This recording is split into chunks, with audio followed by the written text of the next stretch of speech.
Seymour Board of Education. I'd like to call to order at 7 p.m. on Monday, June 24th. This time I'd like to remind everyone to please sign in, and everyone should silence their phones. There we go. And I'd like to remind that our visitors, in order to facilitate an effective meeting, we ask anyone who wishes to make comments to the board to read the visitor guidelines on the table right outside the door. Complete the attached public participation form and get those to Jennifer at the end of the table as well. Public participation is allowed during the public participation portion of the meeting. Other than that time, board meetings are not interactive with those in attendance. We have roll call, please. Giles, Keefe, Here. Hendricks, Schultz, Here. Larson, here, Hennessy, Here. McComb. Here. At this time, we are privileged to have Jenny, John, and Claire here, and they are going to help lead us in our Pledge of Allegiance. You guys can come right up front, in front of Mr. Benedict if you like. Yeah, it's okay. And thank you for doing this. Are we ready? I pledge allegiance to the flag of the United States of America and to the republic for which it stands, one nation, under God, indivisible, with liberty and justice for all. Thank you. We usually have volunteers ahead of time, and they were under heavy pressure because they were drafted at the last minute. So we appreciate it. Okay, as we look at the agenda tonight, I did receive some input on that today, and I'm going to recommend, based on requests from board members, that we do the following. Under consent agenda, we are going to remove minutes for specific consideration at the end of the consent agenda. We will not include them in the consent agenda, and that's because we have a member who was not at one of the meetings and wants not to be able to vote on those minutes. And we're also going to, at the request of a board member, we're going to strike records management completely will be the recommendation. Also, we want to add one discussion item. It will be item 10 at the end of the agenda, and that would be a brief discussion on board meeting procedures.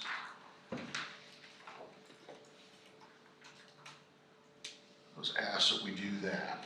We will take committees, and that was to be an approval item, and that will move to July, so we can post that and have that to approve. I misunderstood what we were planning to do there. So my apologies on that. Max, can I ask a question? Yeah. So I'm fine with having the item 10 added on there, but we have an August meeting, we're gonna go over a bunch of procedural stuff. Is that not something that we could postpone until that point in time when we're having a getting together, talking about planning, what we're gonna look like, what we're gonna do? I suggested that, and it was requested that we put it on briefly tonight. So we may follow that up in August. Okay. I think it's going to be. Ideally, I just would like to say that we wanted to have a gathering where we all got procedurally together and made some plans. And we have 7 different schedules. I mean, someone's on vacation now, I'm going on vacation next week. We did not have luck having a time where we could come together earlier in August. And I feel it's unfortunate because it's not ideal because the cart's before the horse. Thank you. And thanks for bringing it up, whoever brought it up. Okay. So I would entertain a motion to approve the agenda with those changes, if someone would want to do that. So moved. We've got a motion by Mr. Keefe. Is there a second? I'll second. Thank you, Colleen. All in favor, say aye. Aye. Opposed? Carries. Okay. So first up is the consent agenda. The consent agenda now includes bills, treasurer's report, personnel changes, and new high school activity funds. We have taken records management off the table altogether, and we'll deal with minutes separately down the road. Is there a motion to approve the consent agenda as it's presented, as it's amended? So moved.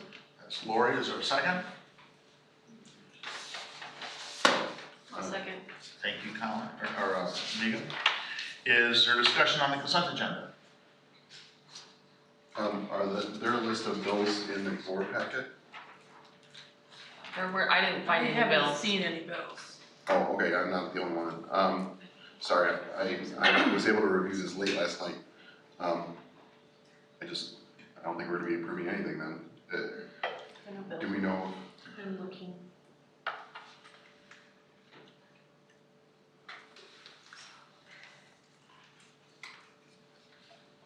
If we aren't able to approve them tonight, are we gonna be okay, or is that gonna be a big problem?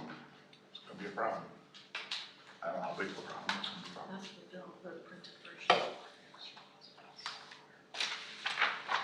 Hard copy? I'm still looking.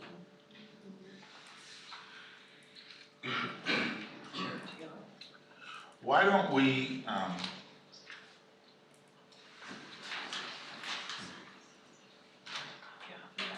why don't we amend our consent agenda and do bills as item 11 after we've all had a chance to review the hard copy? Does that make sense? Yeah. Can we agree to do that? Okay, so the new motion then would be the consent agenda would consist of the treasurer's report, personnel changes, and high school activity funds. Is there a motion to approve that? So moved. Thank you. Second? Second? Again, thank you. Other discussion on any discussion at this point on the remaining consent agenda items? Roll call, yeah, we'll still do roll call vote. Hennessy, Yes. Schultz, Yes. Keefe, Yes? Giles, Hendricks, Larson, Yes. McComb. Yes. Okay. This bill, so you know that. Forget to approve those tonight. Minutes. You've seen the minutes from the previous meetings that we are asking to get approved. What, I'm sorry, say that again, please. Are we, all right? We're seeing the bill list. You're seeing the bill list? We can move ahead. Okay, let's move ahead. We can keep moving, this is great. And my sheets. No? All right. Sorry. Let's I come- don't wanna say sidetrack. Let's come back to minutes of the previous meetings.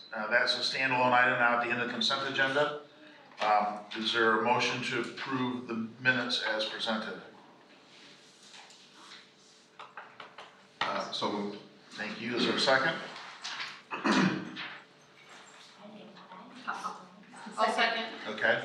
Discussion on minutes. Just like last month, I feel uncomfortable voting for minutes where I was not at the meeting, and so I don't know if we can separate those into two approvals, like minutes for April meetings and then minutes for May meetings or something like that. We can do that. I'm gonna have to abstain, that's what, But I I'm made gonna- the request I'm gonna because I was abstain gonna otherwise, abstain, so- so I don't wanna, I guess it doesn't Or you can abstain. matter because there's an vote, so you yeah. just. Yeah, we've still got a majority, so why don't we just do with an abstention if that's I okay. intend to vote for them. Okay. We'll have, So for you guys, you'll have a majority. okay. Roll call vote on the minutes, please. Hennessy, I'm gonna abstain. Schultz, I abstain as well. Larson, Yes. Giles, Keefe, Yes? Hendricks, McComb. Yes. Okay. Thank you, everybody. All right. Yeah, that's all. Expenditure reports are all that are in the electronic packet. Expenditure reports are all that are in the electronic packet. Okay. I thought they were. Okay. We'll come back and do those separately anyway. That way Mr. Keefe will have a chance to look at them. At this time, we have some new hires for next year to introduce. Mrs. Northern, come back to Rome. All right, I will start. I have Ryan Bosch here, who is probably not new to many of you. He grew up in Mahomet and graduated in 2001 from our wonderful district. He graduated from Illinois State University in 2005 with a BA in history, specialized in secondary education. He has over 13 years of experience. Most recently, he's taught in Champaign. He currently serves as our boys varsity basketball coach at the high school. He lives in Mahomet with his wife, son, and daughter.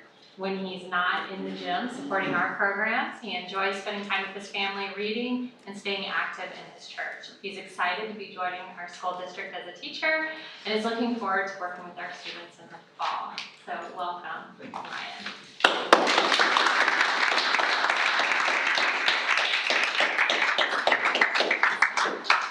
I have a goal on this. Well. Congratulations.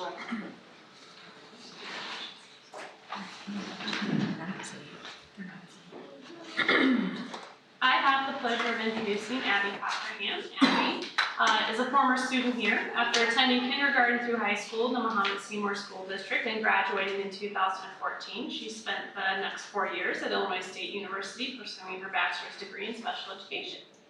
This program offered her a chance to work in many different educational settings with students of varying ages and needs.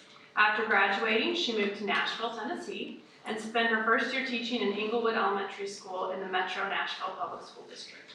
The job is both challenging and rewarding, and she loved her students, staff, and the Nashville area. With the opportunity available to teach closer to home, she decided to move back to this area. We're very lucky for that. She currently resides in Ogden, Illinois, and is thrilled to be teaching in a well-respected school district. She loves spending time with her friends, participating in outdoor activities, and traveling. She has visited several places in the United States and Mexico, but her favorite destination is Africa, and she plans to return for a third time in the near future. So please help me welcome Abby.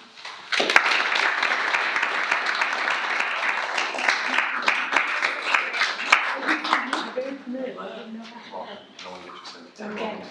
Hello. Hi, how are you?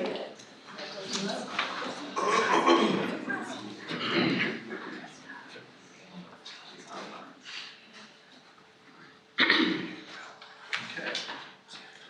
Now, you are both welcome to spend the entire evening here with us if you like. He's out already, good But a job. lot of times, we don't take it personally. Although, one of the younger members does. Donations, Dr. Hall. We just have one donation this month from an anonymous donor to the high school in the amount of $25,000. Okay. Was that directed towards a specific purpose? I believe it's going to go to the continued upgrade of the sound system in the gymnasium. Okay. Wonderful. Very, very thankful for that. All right. So the recommendation of the superintendent is to approve the donations as presented. Is there a motion to do that? So moved. Second? Second. Discussion? Very appreciative to Thank you. Mr. or Mrs. or Miss Anonymous. Donor. Yeah, donor. Okay, roll call vote, please. Schultz? Yes. Giles? Larson? Yes. Keefe? Yes. Hennessy? Yes. Hendricks? McComb? Yes. It is communication time. Is there anyone here from the PTO? MSEA? Foundation update.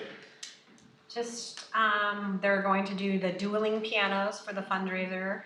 That's about really all I can tell you. And the foundation, Mahomet Seymour Education Foundation, made a contribution to the Mahomet Seymour schools to contribute towards a project at the high school, and it was very exciting to hear people talk about making that contribution. As it's a large board of people that I sit on with that, and it was very exciting to hear that take place and make another contribution back to the schools.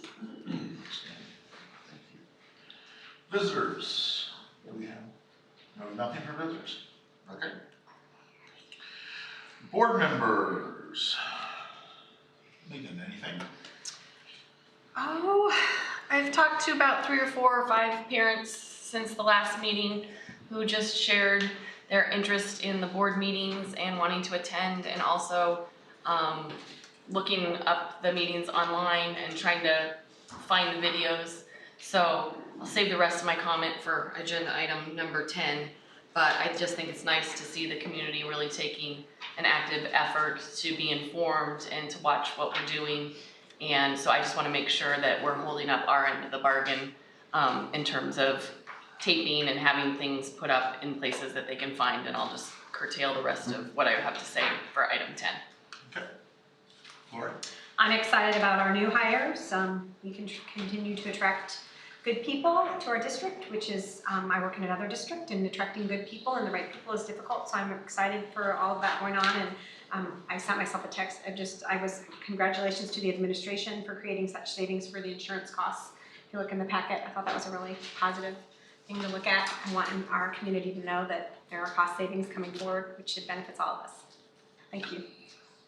Colleen? I have no board communication tonight. Okay, Ken? So I have been interested in developing a plan for long-term facilities for the district. Sorry, a long-term plan for facilities.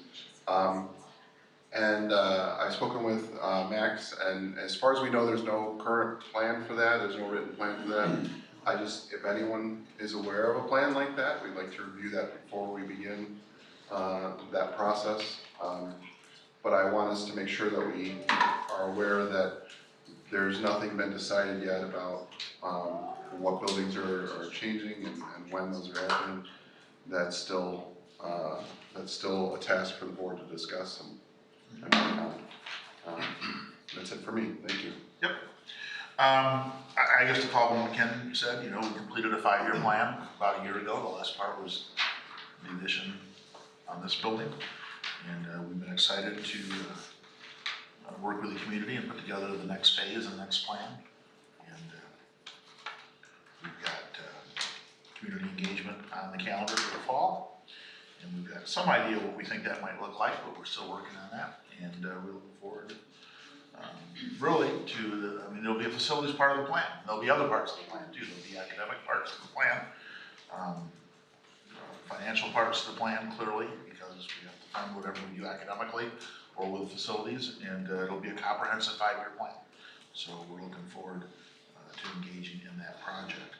I understand we have a board member with a birthday today, so I want to wish Megan a happy birthday. Thank you. And on a happy note, on a sadder note, we are going to lose somebody who's been with us for how long now, Jennifer? 6 years.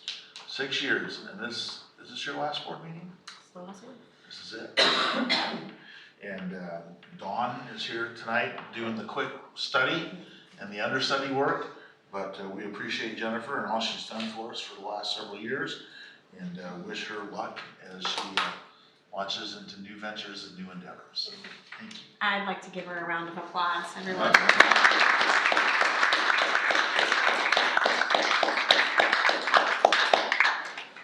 It's not always easy dealing with us, and she's done a great job with that, and I appreciate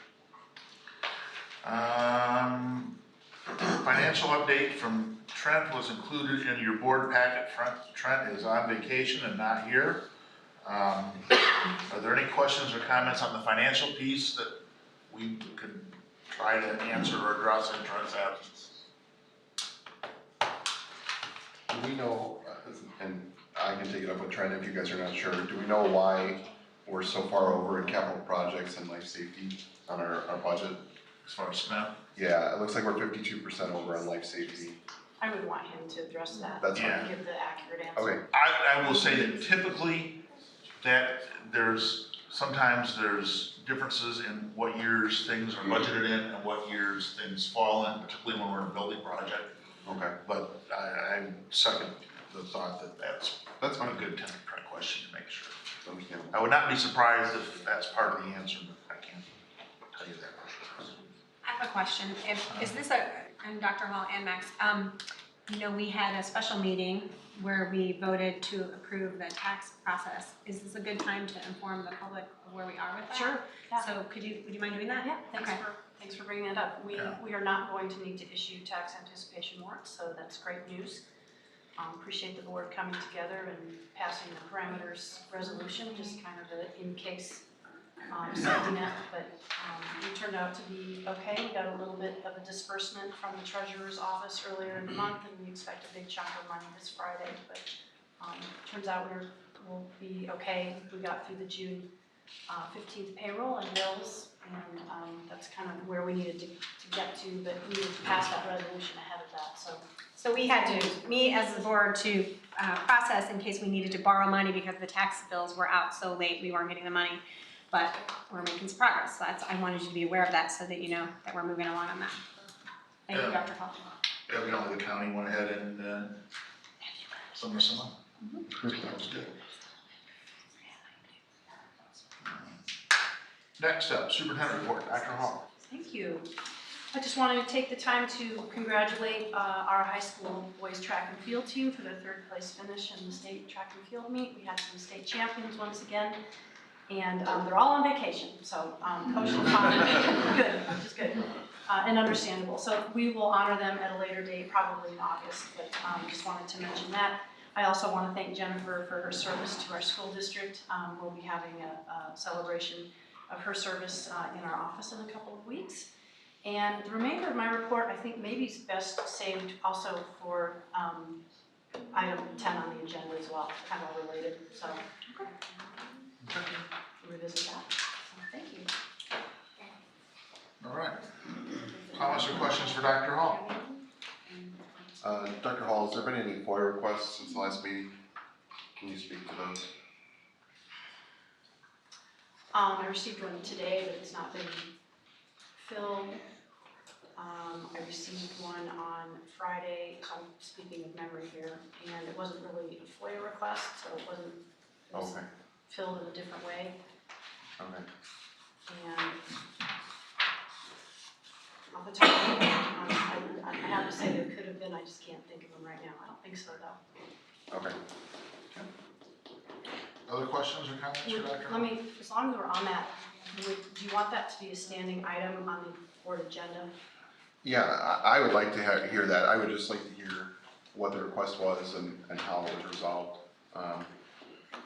They're on, when personally. they're fulfilled, they're on our website, Okay, so. okay. I believe it's supposed to be on there in the open, when you're taking the Open Meetings Act, FOIA is actually an agenda item that they suggest being on there, so I think that would be helpful. Suggests or requires or? I think It's the law required requires. to be in every meeting. Alright. Is that under policy or is that an open meeting act? It might be It's in in the the Freedom law. of Information Act. The free, Oh, oh, yeah, that's right, I okay. can't, all those trainings are jumbling together. Understandable. Yeah. Yeah.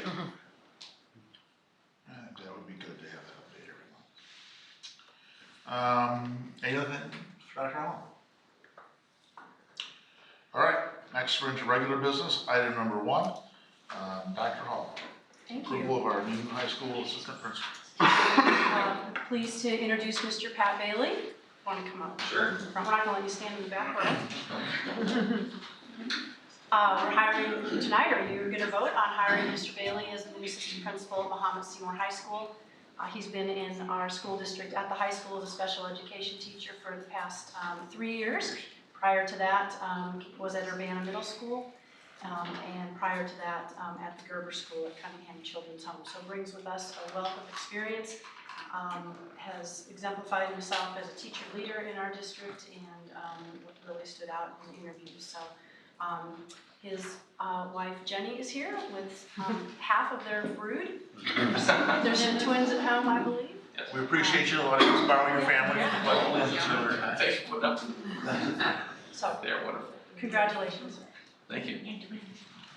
Superintendent recommends the Board of Education approve Patrick Bailey as the high school assistant principal as presented. Is there a motion to do that? So moved. Is there a second? Second. Discussion? Happy to have you moving into the role, babe. Thank you. I'm very excited for it as well. I'm extremely grateful. Thank you very much. Just as an informational thing, will we have a contract for him next month, or how does that work since he missed the contract? He will have a contract. Next So we're approving his I mean, contract tonight? are we- Is that it? Yes. I mean, I just didn't know if we're approving, remember how we did them separate Right. last month? So, yes, we are approving this contract, that's something we'll have to remember for Dawn, because we're doing it a little bit different, and it's not on the consent agenda, but I do have his contract. I just wanna make sure we Yes. don't, because he's 1 month after everyone, that we don't miss him. Oh, yeah. And, Yeah. Is there any significant difference because I don't think his contract was in there, was it? Is there any significant difference for his compared to the It's other? very standard, same as everything. Okay, Same. thank you, We can include those in future board meetings. Yeah. thank you. I just don't want us to miss it. Yeah. Roll call vote, please. Keith, Yes. Larson, Yes. Hennessy, Yes. Hendricks, Schultz, Yes. Giles. Yes. Congratulations.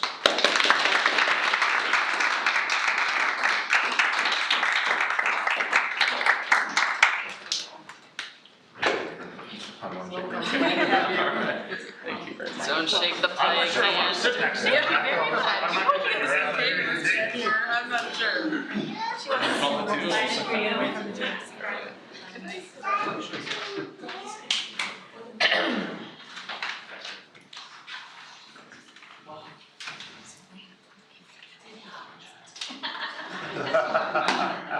And thank you for coming tonight. Bye, thanks for helping with the pledge. Yeah, you guys rocked it. Way to be Thank you. brave. Yeah, way to be.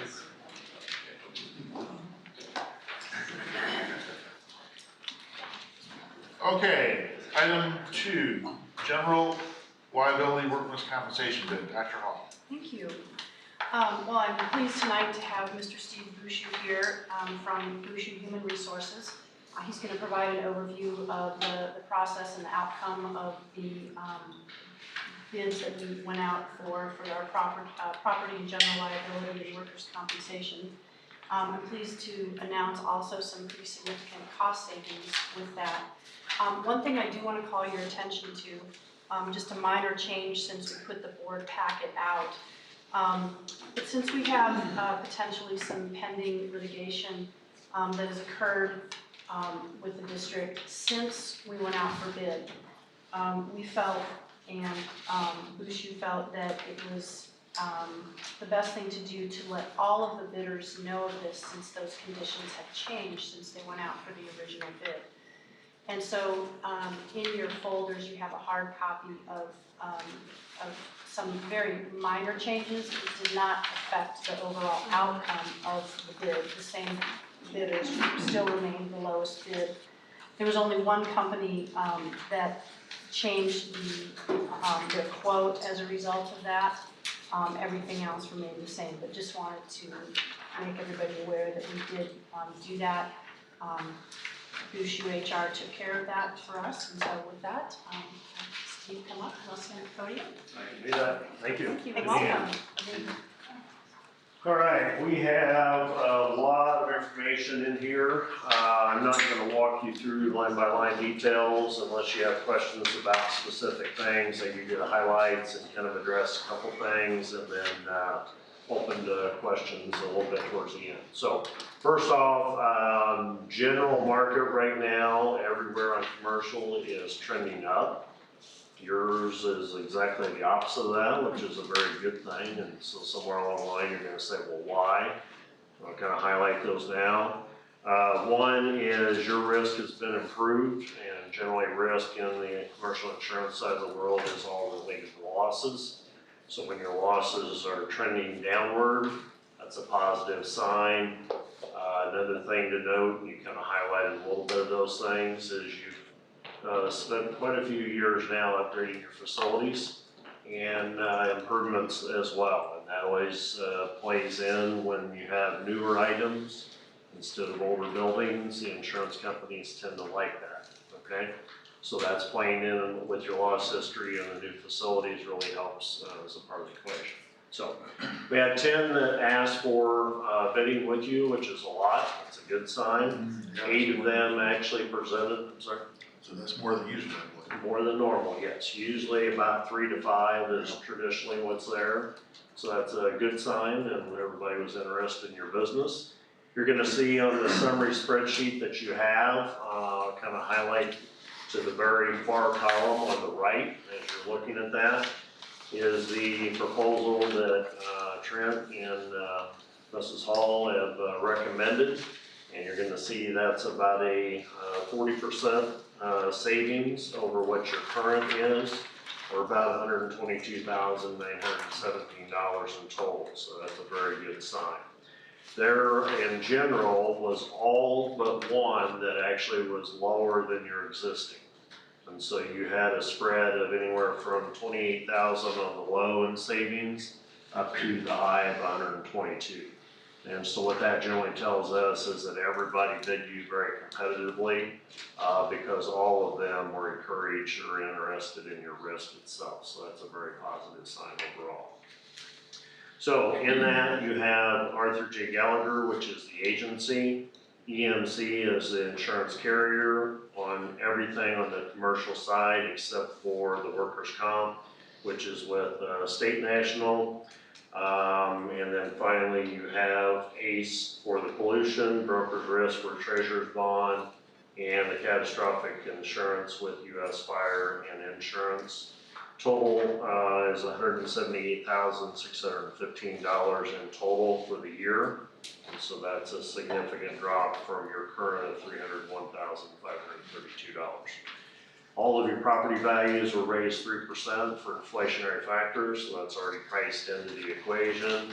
And there's a few modifications because every carrier has a little different variation in terms of what their coverages are, but almost all of your coverages presented with the proposal are comparable or better than what you currently have. So overall, it's very positive. I'm kind of open for any questions that you might have. Steve, is it about 6 years you've been with us now? I would need to go back and look at that exactly, but I would Feels say about right. 6 to 7 range is probably pretty close. And I think when you came in, we were riding an all-time high as far as workers' comp premiums. Your workers' comp was very high, and if I remember correctly, your auto was very high then as well. And I know you've done a great job working with Rick and our folks, and now with Lindsay and our folks, and helping us, and to save another $122,000 on top of the fact that the rates had already been edging down a little bit over some astronomical numbers 7 years ago. Yep. I want you to know we appreciate everything you've been doing for us. We can't guarantee everything, as you know. It's all about loss history and risk, Right. and your group here has done a nice job. And keep in mind, everybody doesn't see all of the back end work here. My company does a lot of work on the back end, but we can't get there without your staff. And so Lindsay and Trent and all of their teams throughout, and all your principals and your maintenance folks, everybody has to put in a lot of time. And part of them are sitting here behind me, so they don't know who to yell at sometimes, but we're the ones asking for all that data. All that data has to come from somewhere, and so many of you don't see the amount of time your staff has put in just to get it into our hands for us to put together everything else. So we appreciate that part of it as well. 40% reduction is huge. That's very good here, yes. Questions for Steve? The data breach liability, does that cover just the value of the data that could be lost, or does that cover our legal liability as well? Really wouldn't cover legal liability. Data breach is generally whenever you're doing your research, investigation of what the actual crime or data loss is.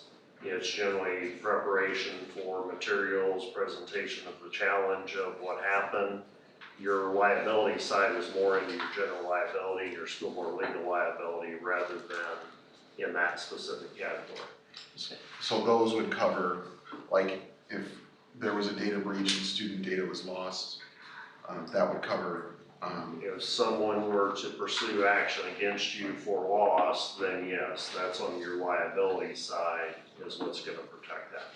Now, keep in mind, since you asked the question, because data breach, cyber liability, and all of these categories are becoming very, very new.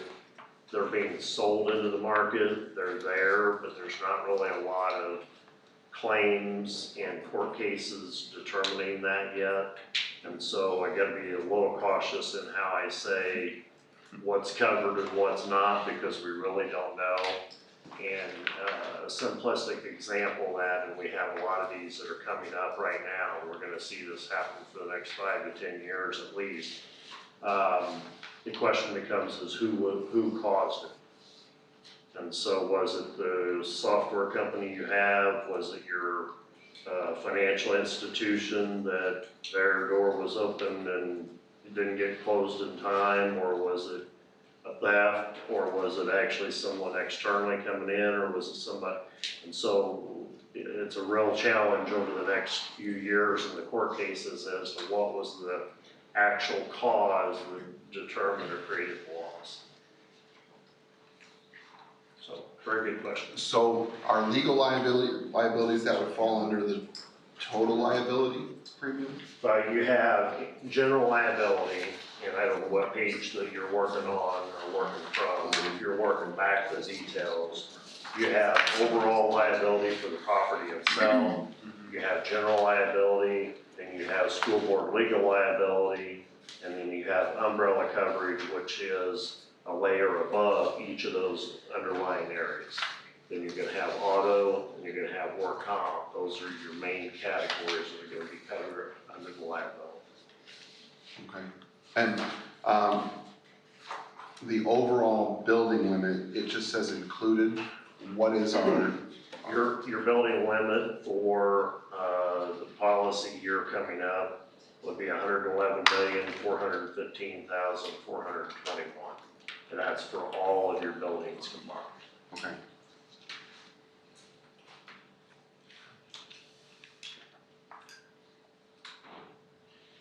That's my question. Thank you. Sorry.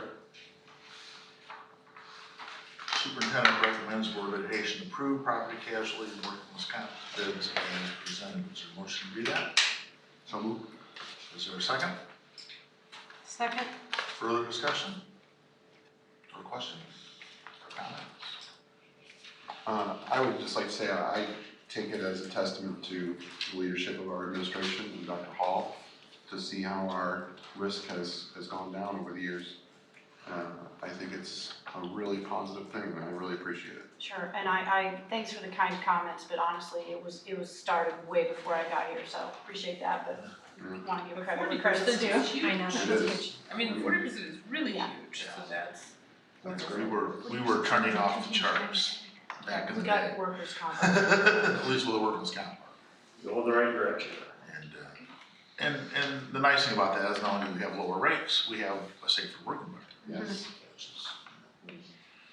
Good for the folks. Roll call vote, please. Keith, Yes.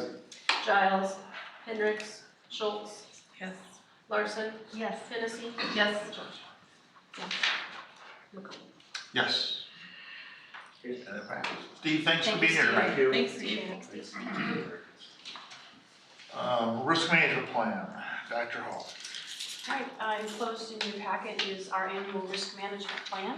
This is related to the previous agenda item, just in terms of how we go about managing risk, and that comes through safety education, through crisis planning, through a number of different activities that we do in terms of our policies, informing our employees.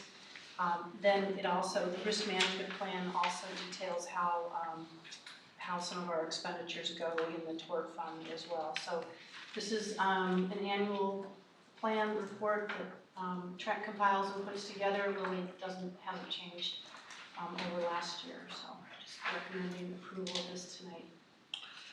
Superintendent recommends the Board of Education approve the risk management plan as presented. Is there a motion to do that? So moved. Is there a second? Second. Okay, discussion, questions, comments? I just see in here, it says that it will not exceed charging these salaries to the tort fund. Do we do that, or Yes, the full amount, or? not always. We don't always go up to the do not exceed number. That's a good question. Usually that adjustment's made one time towards the end of the year. That kind of I think depends it on, speaks to kind of depends on the balance in the ed fund and the balance in the tort fund.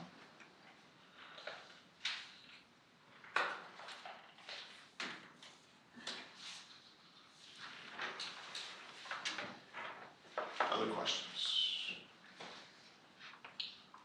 In terms of this getting down, filtered down through all of the employees, you know, the flow chart kind of has a direct board to committee to building administration to employees. What does that look like? Is that, you know, is that something that's covered in some of the monthly meetings? Is that in the handbook? Is that in the work that you're doing with the IASB and policies, or?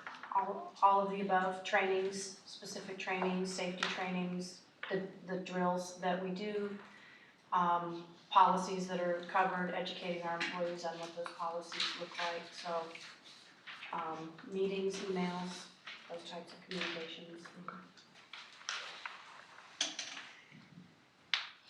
And historically, that's looked a little different depending on maybe the group. You know, when workman's comp was turning off the chart, there were a couple groups of employees that were really high in workman's comp claims, so there was more education, different education done with those particular employees, maybe than there was training everywhere, but a couple groups of employees got extra explanation. And so is it done once a year? I mean, I'm just guessing, you know, I'm trying to ascertain if we have a new employee start mid-year, you know, what, is this something that's frequently discussed, or is this a once a year? No, I honestly, I wouldn't say frequently. I think it depends on what the topic is. All of our new employees have a set of mandated trainings that they have to go through, mandated by law. And then some of those apply to current employees, some of them are every other. So for instance, like bloodborne pathogens, that's just one example. So some of those are safety related, but some of them are annual. Some of them apply only to new employees and are one time. Some of them are ongoing and you have to do them every year. So many if not most of those are done through an online platform. There are numerous mandated trainings that cover a huge swath of topics related to safety in the workplace, but also interactions with students, medical needs of students. So. And how do we keep track of which employees did what, and if they're up to date? And, well, the training actually goes through Bushu, and so it's tracked on electronically. And so they have a certain amount of time to complete those after hiring, and we send out friendly reminders about that. Sure. I mean, it's not our thing. Many of these are state law. Right. So, and then annual trainings are managed the same way?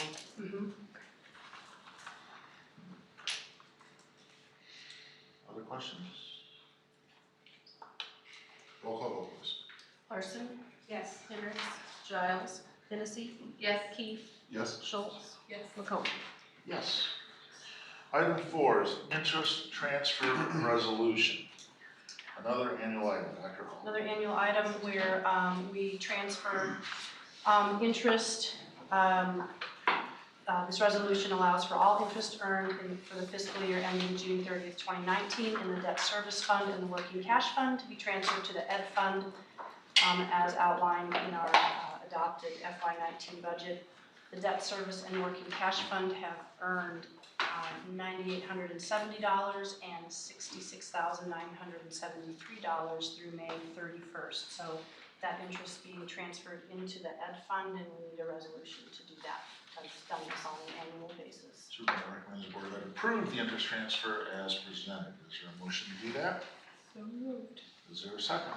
Second. Discussion or questions?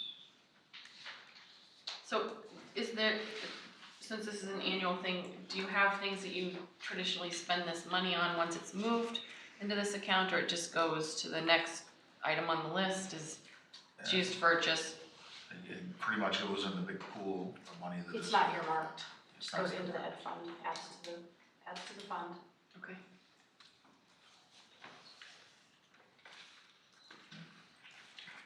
Roll call vote, please.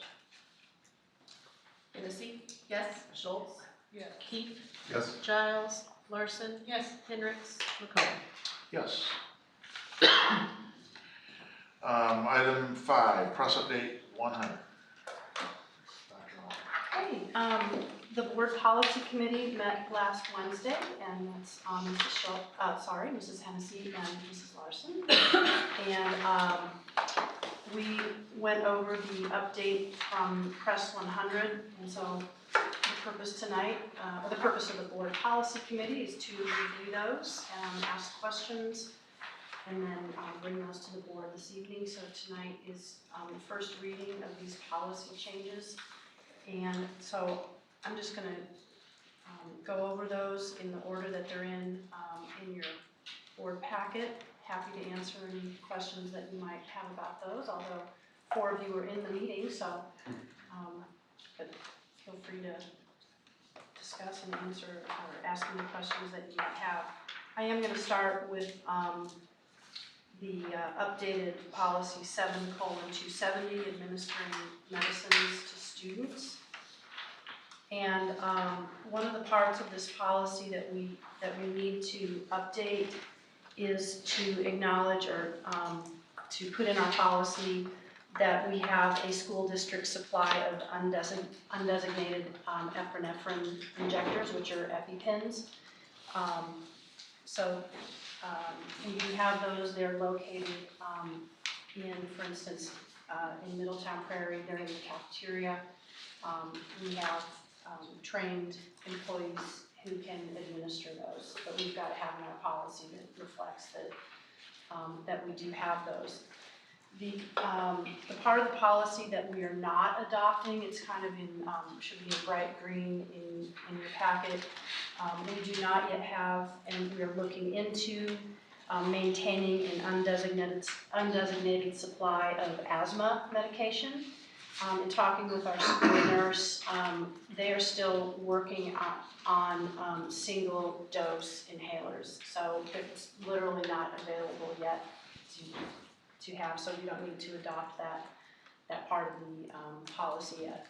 The other part of this policy that is fairly significant is the medicinal cannabis part of the policy. And at our last board meeting, one of our attorneys, Darcy Crea, gave an overview of that, so that is also part of the update to the administering medicines to students policy.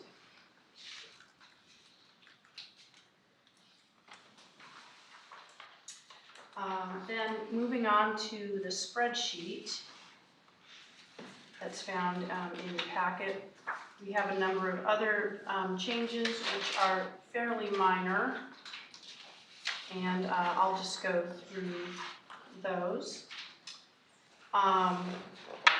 Policy 2:20 is simply a legal reference update.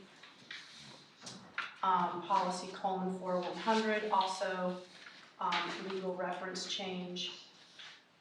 Policy 4:110 in transportation requires us to provide transportation, and this is the added part, if through an area where there might be a course or pattern of criminal activity as defined in the Illinois Street Gang Terrorism Omnibus Prevention Act. So that's a new law. Our policy is just going to reflect that law. The change to policy 4:150 under facilities management and building programs just notes that we would be in compliance with the 10-year life safety survey process that's required by the school code. We already do that. Legal reference change only in policy 4:160. And then there are multiple policies where we're just making a language change that just says, please refer to the applicable collective bargaining agreements, and instead of naming our actual negotiated agreement. That applies to a number of policies that we'll be bringing back for approval in July. And the change to policy 6:15 under school accountability. This references the 5 essential survey, which is now an annual survey instead of an every other year survey. So we'll be administering that annually. Who pays for that? Who pays for that? The state. Okay.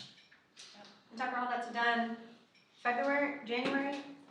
Well, It kept changing this year, the Yeah. window, I know, but Yeah, like, it's, so what it would be typically when it goes out? we'll just say October through March. Okay, alright. And then ideally, the results would be back in April. We have the results now. I knew They're not that. quite public, but our Okay. principals are reviewing them. Okay. So we'll bring those forth to the board in probably a couple months. Moving down then to policy 7:190, student behavior. We need this policy to reflect also its linkage to the medicinal cannabis policy. So those two have that in common, and so there's a sentence that's added and that references medical cannabis unless the student is authorized to be administered a medical cannabis infused product under Ashley's Law. So those two policies are related, and just bringing those up to date. And then the last one on this sheet is policy 4190, and that policy is optional, and I am recommending in July that the board not adopt that policy. We have a comprehensive safety and crisis plan already developed. We have an outstanding working relationship with our first responders, and this policy is it's an excellent policy. I just feel that we already have everything in place that we need. This would require vast amounts of changes in terms of implementing a lot of administrative procedure that is associated with this policy, and we have a sound crisis plan in place, so we have a threat assessment team in place, so that will be my recommendation in July, is to not adopt 4190. And then the very last piece of this is simply an exhibit that goes with policy 7:10, and it's just kind of an index or a listing of all of our policies which are related to equal educational opportunities in our overall policy manual. So I appreciate the time of the policy committee last week. We had some great discussion and great questions, and these will come back on July 15th. Evidently, everybody here was in that committee meeting except for me. But is there any questions or comments? Policy 830, item 9, probably will need to be removed. That refers to medical cannabis. You just want to have a look at it. It was 830, Thank you. item 9, in the big list of what visitors and students cannot do. I will look at that. Thanks for the heads up on that. Appreciate it. So I would like to understand, what is it that is special about medicinal cannabis that requires us to have this this new policy? Is there something that's separating it from other prescriptions that we should be concerned about? Well, I think that it has so this is my best guess, and I think that Mrs. Correa could speak in more detail to that, and I'm happy to get some input from her if you want me to do that, because she actually wrote Ashley's Law. I also, before I answer your question too, I want to mention that that Ashley's Law was updated and changed slightly in the most recent spring legislative session, so this policy is going to make its way back around for another, and have some more revisions probably in the fall. So just putting that out there. I think that it has the potential just to be controversial. People hear cannabis, marijuana. There's the potential just to think that, you know, it's like being smoked medicinally, and that's not the case.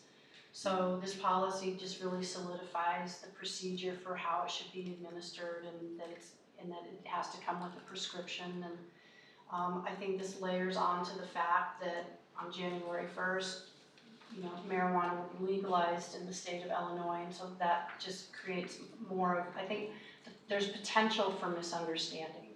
And so the policy just brings, I guess, the clear picture of how the administration of that is supposed to look and how you obtain medicinal cannabis and those types of things.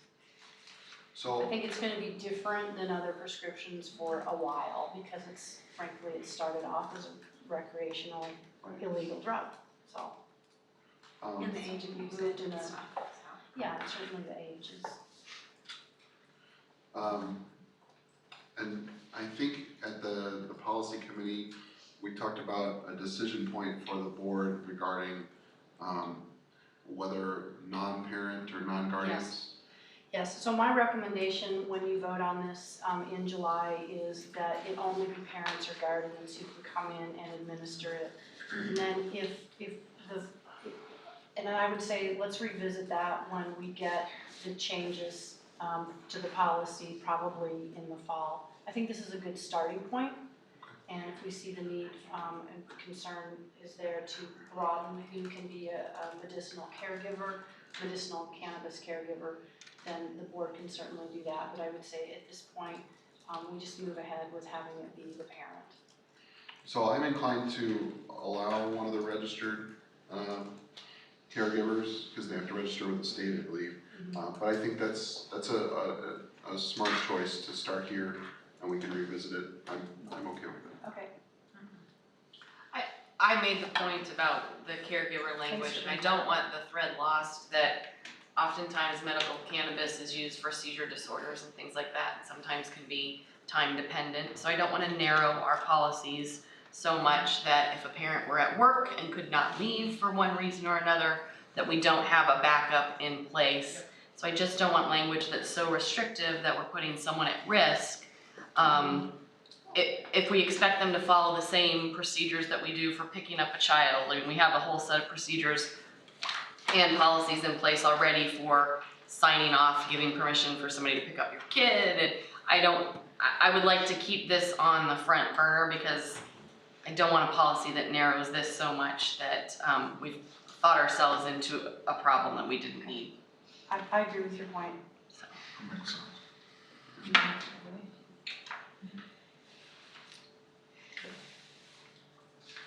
Will we specifically define then, because we served on the committee the other day and you made that point, will we specifically define that, or will it just be the parent gives, you know, permission to do so by? I'm not gonna get in between a parent and their child and their doctor, so my recommendation would be just like any of these other instances where a parent decides who else can have contact with their child, that we would leave that up to the parent. And I remember the other day, we talked about an age, do you remember that? I thought we did, maybe we didn't, that the person that could. Oh, I'm guessing that legally they're gonna have to be over 21 because even if they wanna do it recreationally, there's still an age limit, so. Just wanna make sure we. Yeah, I mean, I think. So someone who's more knowledgeable can correct me, but I'm pretty sure that in order to be one of these designated caregivers, you have to register with the Illinois Department of Public Health. And there's a pretty extensive process, and there's limitations on age and criminal background and all sorts of things. I'll find out more information about that. Education, go back. Yeah, and the other point that I made is that these policies are great when we add them. I don't want to lose the thread of getting this into the procedural level because the procedure is really what we want all of our building administrators. So I think I would like to suggest that we spend we don't wait till the next press update, but as the policy committee, we have another meeting where we take these policies and our procedures and really take, I guess, more of a deep dive to make sure that we feel like procedurally we've incorporated all of these changes as well.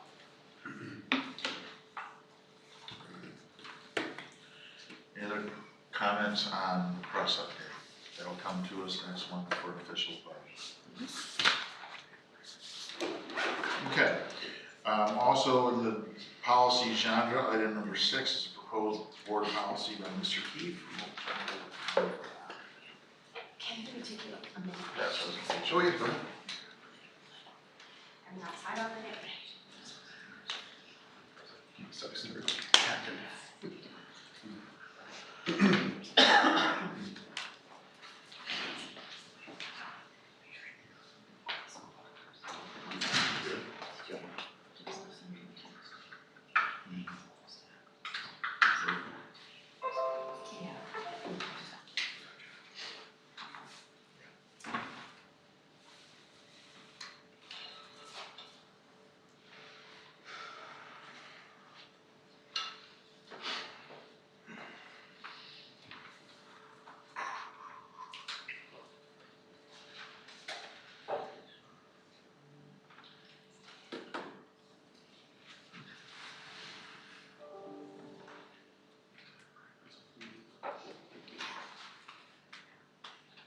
Sometimes one of these boards are a little.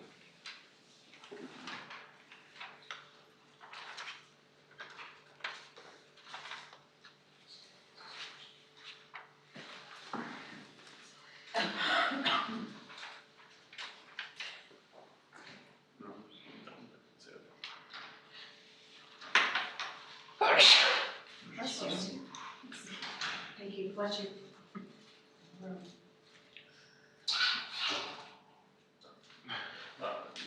Wait, is this, you need to No, show it it? didn't all Okay. this place.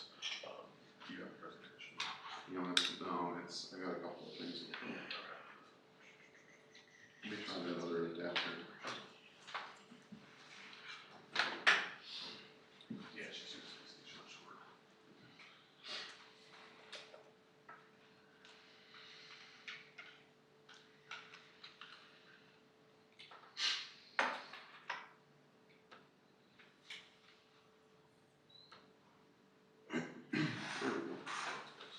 Voila. Alright. So tonight, we're talking about a board policy proposal for the board policy development. That's section 2:240.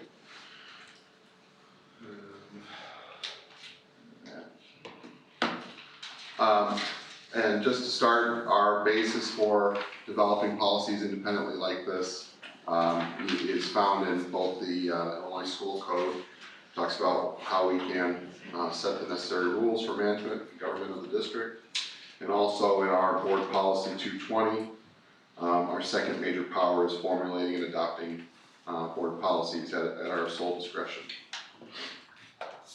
So to review our current policy, and that's in the board packets, but this is kind of a bullet list that explains how the current policy works.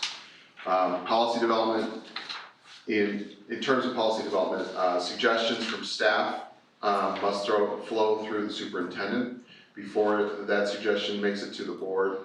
All other sources, board members, community members, that has to flow through the president or the superintendent. And then the rest of that section describes the responsibilities that the superintendent has in the development process.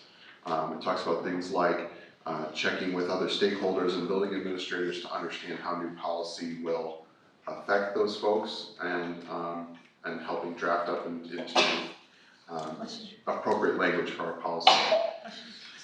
This next major section, policy adoption and dissemination.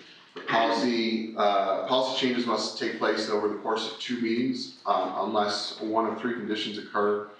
There is an emergency, a special condition, or in order to ensure legal compliance for the district.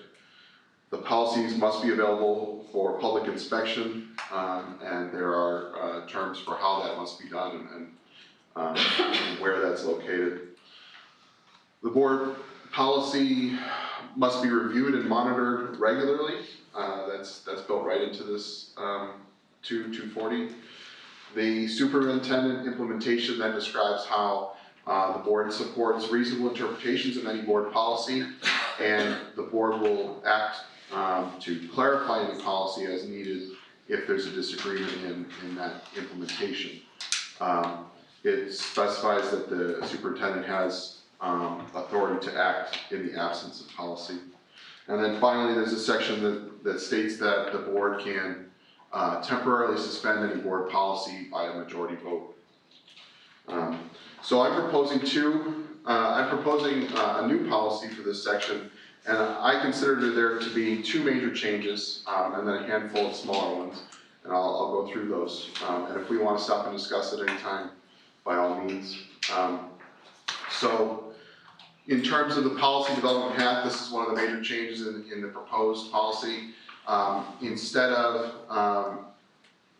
staff having to only submit policy suggestions through the superintendent, and the board president and the superintendent being the path that everyone else must take, I'm suggesting that regardless of what group you're in, staff, public, you can reach out to any board member, any individual board member, or the superintendent.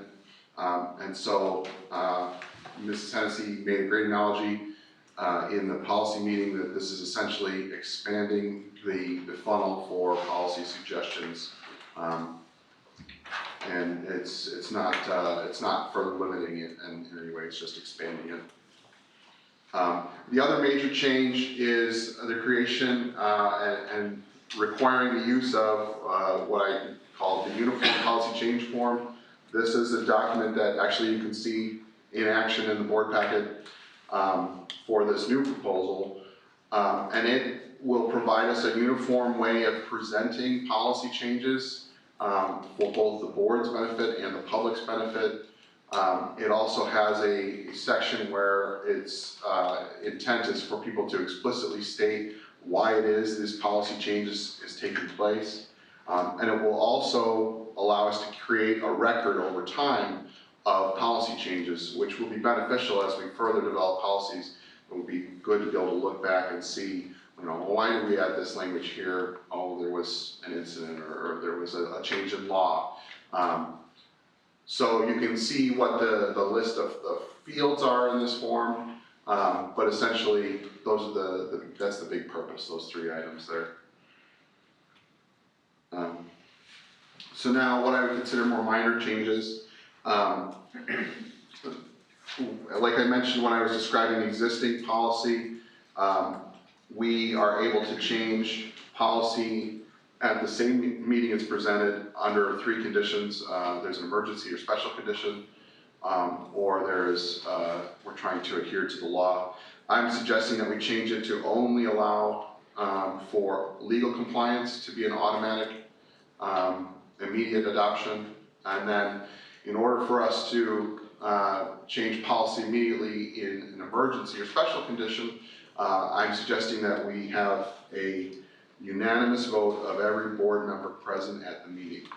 That was a detail that we kind of hashed over at the policy meeting, but in my opinion, policy in general should be a glacial process. It should be very well thought out, and so we want to try and limit our ability to change policy quickly, and I think that's a good practice.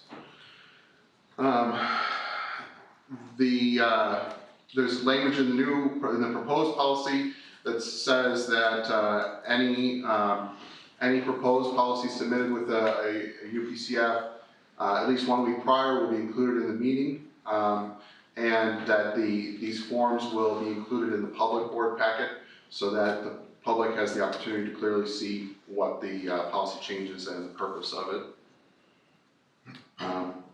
This is an attempt to codify our existing practice. The press policy structure always has a statement of legal references and a statement of board policy cross references.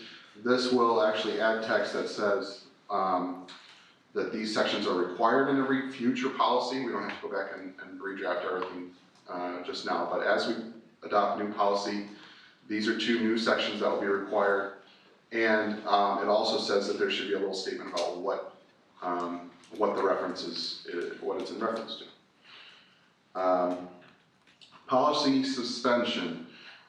So in the existing policy, it says that we're able to suspend board policy temporarily by majority vote, and I would suggest that we remove this piece. I feel that it negates the purpose of policy in general. We still can exercise our emergency policy changing power that the proposed text includes, but this when I read it, it struck me as kind of a risky thing for us to include. So I'm suggesting we remove that. Sorry, can I just make a comment? Sure. I was talking to Colleen after the policy meeting, and I thought she brought up something that I thought was fairly brilliant that I just wanted you to think Okay. about. I'm with you. I think suspending a policy is strange language, because what that means is we've suspended the policy for everyone, district-wise. So I'm wondering if what we really want to do is have some language about an exemption being put into place for a specific student or a specific situation, and if that would feel different to you. Yeah. I thought in talking through that seems, I was a little bit more comfortable with the idea of language around an exemption and maybe some specifics as to what might constitute an exemption, but suspending a policy does feel weird to me as well. Right. So Dr. Hall provided a great example at the policy meeting about a situation where they wanted to grant a specific student residency status so they could continue to attend because of some medical issue that happened. And I think I would suggest the practice be that the board enacts an urgent policy change there that says that they can make an exception for residents. But it's kind of 6 of one, half dozen of another. Her example also was a different district too, just so people. Yeah, oh yeah, sorry. That was just, and it was just a hypothetical for us to consider why a board may want to exercise this current suspension power. Honestly, I could take it either way. So we would put like a new section in here. And by the way, this is exactly what I'm hoping for. We can make changes to this. This isn't set in stone. So you're thinking maybe put a new section in here that instead of saying they can suspend, that they can make an exception. Do we want more than that? Well, again, I don't want it so narrow that we've put ourselves into a weird box, because these are supposed to be things that you can't think of, and that's why you don't have a policy about them. But I do agree that when you use the word suspend a policy, that really does mean to suspend the policy district-wide for everyone, and that could be problematic. So if we went at this in terms of an exemption and put language around when you would make an exemption to a policy. Yeah. Not having been in a meeting, I would say it does seem odd that we would want to suspend a policy. I would think if we're suspending the policy, we probably need a new policy to replace it with something and change it in some way. But I could see what exemption could be helpful from time to time in certain situations. So Right, like Lynn's give us a great example of, like they've been talking about this residency. But if you were to suspend the residency policy because we have the student that we want to help, then what we're really saying is, okay, We have no residency is no longer a policy in our residency. district. And then everyone under the sun could come, and so we need to have a balance between keeping our policies and being able to be accommodating to specific situations, because as she pointed out, we deal with parents and children, right? So Yeah. So what are we suggesting? Oh, well. Well, here's a question for Max.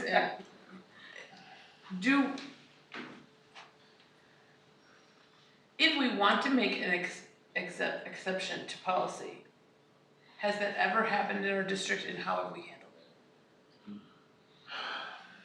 I'm having a hard time coming up with anything off the top of my head. I don't know, we ever suspended residency or for any reason? Not I mean, not residency, but any, I know, but. you know, like if we have a policy and then we have a student we want to exempt from it, could we just as a board meet, would be in a closed session? Okay, An example that comes to mind is we had a graduation requirement issue with a student, and we ended up at one point, I don't even remember the details now, this was several years ago, but we did do an exception for a student because of some issue.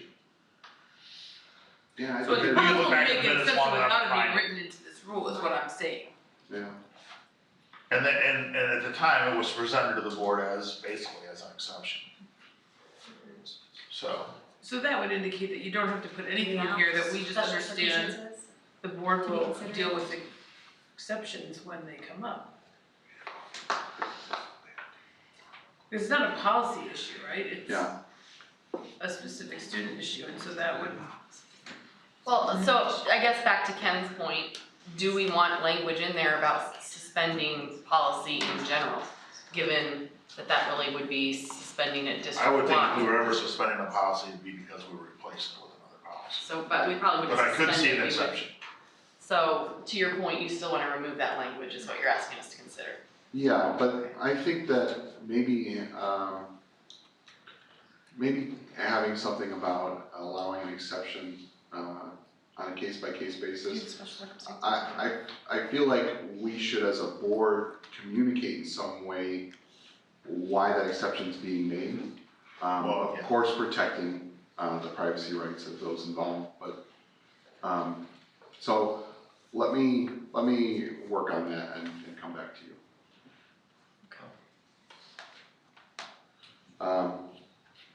And then the last change was to remove some exhibits from the current policy. These exhibits essentially are not really necessary. They describe more of the process for how, the exhibit 1 talks about the process for an IASB press update, and it contains some stuff about the IASB website. And the second one talks about how local policies are updated, but really those two items are taken care of by the updated, the proposed 2240. There will be a new exhibit, and the exhibit will just be a template of the uniform policy change form. So that's it in a nutshell. Any other questions about it? No, I like the idea of the historical form though, I think Yeah. when you change policy, you should have a record about why it was changed so that you can go back and if you ever have to undo a policy, the thought process and the thread for why you made the changes in the first place is there. I think that's really an important part of policy. So I think that's a great suggestion. We only have one here when we do the board policy, we don't probably do the form. Should we add that so that it's on the I'm sorry, I don't, On here, on the agenda, like we're talking about, it's all good, but we just have the proposed board policy. We don't have that we're talking about the form and stuff on there, so. Oh, and so that's included in, it's included in the document that I had attached for, So if you were just to look at these generically, you might just think it's a policy and not a form too. You see what I'm saying? Just maybe we should add it. oh, on the agenda, Yes. yes, I okay, didn't think about that Okay. till now. okay. You go back to the little flow chart. Yep. Piece again. Okay, so it doesn't necessarily initially have to go to the superintendent. At some point, the superintendent needs to be in the loop. There needs to be a process for that. I understand the person may not submit it to the superintendent needs to be aware of what's going on. Right, so there's text that stays the same from the current policy to the new policy that describes the superintendent's responsibilities. And so it makes clear in the new policy, in the proposed policy, sorry, I'll make that quite a bit larger. It makes clear in the proposed policy that Dr. Hall's role is still very much to provide her analysis of the policy to the board. I think that's part of item number 1, and also coordinating with board, let's see. Yeah. Notifying those who will be implemented, who will be affected by, notifying those who will implement and be affected by it, and getting their advice and suggestions. So that's where she will help as conduit of information between administration and staff. And where does the policy committee come into play with this? Because I think it's still important that things get vetted through the policy committee before they come to the board. Right. So that's a good point. And in our current policy, there's nothing about the policy committee's role. In the proposed, there's nothing about the policy committee's role. However, I went and looked at the press service and their recommended 2-240. There's actually a line in between those two paragraphs that simply says that the policy committee should be used for advising the board for any policy suggestions. So even their suggested policy it's pretty vague what their role is, and I would just assume that the practice will continue that they will discuss and analyze any proposals and bring their suggestions to the board. Can we just add it here, just call Sure. it out like? Yeah, I'll just use the same language that's in the press, from the press website. And the unanimous vote, just to be clear, that's only if we're enacting an emergency where we're approving the policy the same session as presented, right? Yes, If we're following the normal approval process, then it's a majority vote. yeah. Okay. That's, in order for the board to declare that an emergency or special condition is in place, they'll have to have a unanimous. Except for legal. Yeah, legal is the exception, legal. I don't know that we have ever declared an emergency policy that I'm aware of, so. Yeah, right. That doesn't mean that couldn't happen. Is anything gonna happen? And that flow chart changed from origin, and I appreciate you going back and changing that, Ken, because Sure. originally it went from public would just go to, and staff could just go to any board member, and there was no superintendent involved, and we talked as a committee to push that in the superintendent to be involved in that. Originally it was proposed without that. And that's just widening the funnel. I think it's a great idea.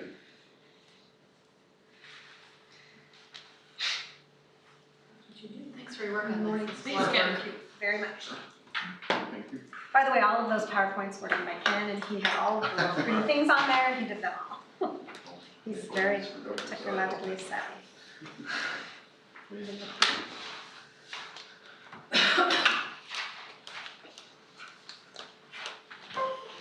Okay, any other questions or discussions for Ken? Item 7, consolidated grant application, Dr. Rummel.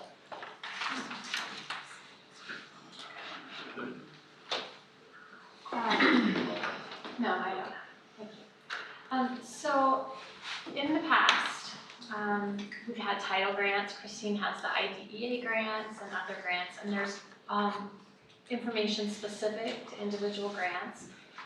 It's money that, as long as we submit, that the district receives these federal dollars that are floated to the state. This year, the state decided to simplify the process, pulling out pages from the title grant, pulling out pages from the IDEA grant, and combining them into a new grant called the Consolidated Grant Application. We're required to get board approval of the Consolidated Grant Application before we can submit for title and IDEA funds. So Did the state really simplify it? well, I don't know that it's, so they tried to say, I wouldn't say it's simplified, and I wouldn't say that it's more work, I would just say it's different work. Okay. It required coordination on our part, because typically we do Christine and I talk all the time about who's gonna pay for what, and expenditures, and what the goals are, and what we're doing moving ahead. But we write our grants typically in isolation, you know, because they're written typically this time of year. But now we have to, as you saw in what I sent you last week, you have to kind of work together on submitting that one consolidated grant application. So this takes the place of several pages within both of those grants. And then once this is approved, it goes through 4 different reviewers at ISB. And then we are able to submit our grants for federal dollars. So the request is that you approve our consolidated application so that we can move ahead with submitting title and IDEA. And how do our requests compare to past? Well, I'm receiving less title funds. I don't know how Christine's dollars are coming in. But in terms of expenditures within those grants, mine are pretty consistent with how it's always, at least how it's been the past 2 years since we've been school-wide at the elementary. The dollars, we still use those dollars across the 2 elementary schools. Because yours changed a couple years ago. Correct, so that all students have access to the dollars, and we still target at-risk programs at the junior high and high school. Last year, we were awarded Title IV funds for the first time in several years. It's not a lot of money, but it is some money. And we use that towards some music programs and towards the ABL class here. This year, we're looking at spending some of the Title IV funds for the after-school homework club at the high school again, Bulldog Makers at the high school for some materials for that after-school program. I'd have to go back and look and see what the other Title IV dollars are, but those are ones that allow you to they're not as restrictive as Title I. Title IV, you can use it to expand offerings, to try different things that you want to try within the building that you may not already have currently. Superintendent recommends Board of Education approve the consolidated grant application as presented. Is there a motion to do that? So moved. Second? Second. Now we can have discussion. I'm sorry, I jumped. Dr. Roll, I want to just say that I liked getting to see the application. Like number 4, just, if you didn't get to go to every parent night, that you had when you were informing them about curriculum, you got to see all of the people's names and what they, their titles and what they did. So I appreciated that information. I kind of had forgotten about all of the details that went involved in planning some of the things. So I kind of like doing it.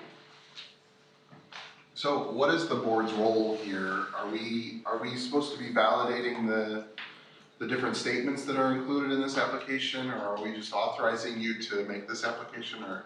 Basically authorized to make the application. So it's that you are allowing me to submit this application, that I have your permission to submit the application to the state. There's a date that goes in there, so tonight's date will go in there, and then we're able to submit.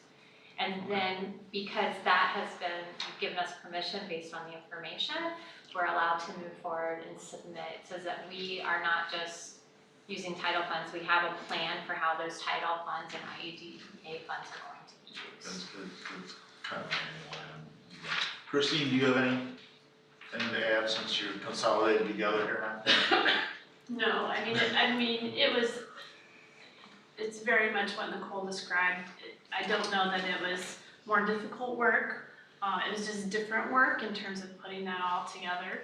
And we have those discussions a lot about who's going to pay for what and how does that work and what can special ed cover and what can it not. And those things typically work out really well. So it's really well described in that consolidated grant about how those grant dollars are all working together to benefit all kids and maybe not just one specific targeted kids unless that's what's required. So special education did get a little bit more money than we expected this year, which was a nice surprise. Nobody bothered to tell us we were getting that. We wouldn't have known had we not gone into our grants and perhaps made an amendment or something like that. So, but it was nice to get that money and be able to put that towards some very specific professional development that we had committed ourselves to. So you're getting a little more.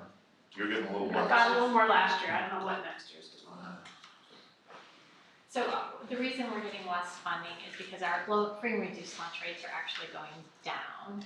And so that is impacting the overall dollars that we receive. And so I would anticipate that as in previous years, we'll get what's about $350,000 up front.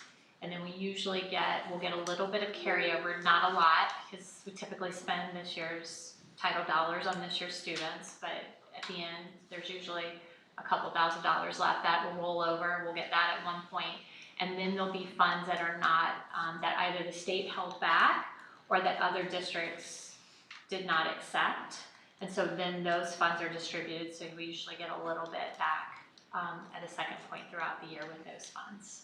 And they're already earmarked with anticipation of getting them with things that we would like, this is what we'd like to do with it, should we get it? So, yeah. So how rigid is this plan in terms of, this is our plan for spending, once we get the dollars, if we change our mind? Yeah, that's a great question. It's, so if we change our mind, we have to go in and do an amendment. Okay. If it's over a certain amount of money, or if it's outside of the scope of our certain expenditures. So when we do the budget, let's say we've got $60,000 on instructional, and we give some examples of how we're gonna spend that money. We don't have to spend it exactly, but it has to be spent for instruction. Okay. If not, then we amend, and they're pretty agreeable, as long as you're still spending within the allowable range. Was it last year or year before? I think it was last year, they started requiring quarterly reports on expenses. That's the next question. So we submit each quarter. Trent will run a report for me, and for Christine, and for our ag grant too, for Jennifer Worley. And we have to go in and list, not dollar for dollar what we spend, but the bulk expenses, like when we have a big PD event, or approximately how many teachers participated in professional development, and what that impact was. So we are also submitting student data holistically as part of that. So if we set a goal that 80% of kids were going to be on grade level for reading, then we're reporting an update on how they're progressing towards that goal. Thank you.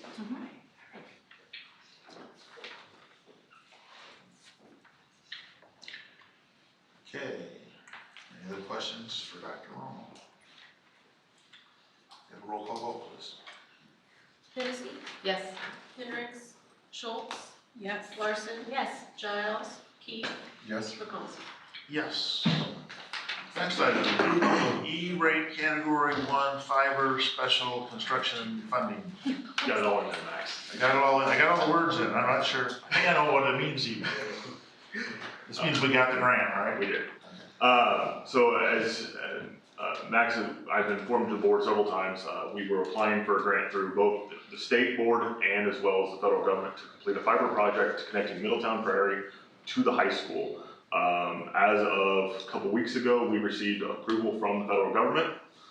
So we are a go. Total cost for this construction project were $164,926.53. The state has already approved our $49,478 chunk of that grant, and then the remaining $120,848.57 is going to be covered by the federal government. All of these funds are going to be billed directly to the service provider, so there is no transfer between the district and the service provider, so it's a straight deal straight to them. The reason behind this project was currently we spend $1,500 a month to connect Middletown Prairie to the rest of the district. That's a fairly substantial cost. We would like to reduce that cost down to $450 a month after our E-rate deduction. What that covers is basically any maintenance fee that is incurred, such as location services. So think about whenever you dig a hole in your yard, you have to call Julie.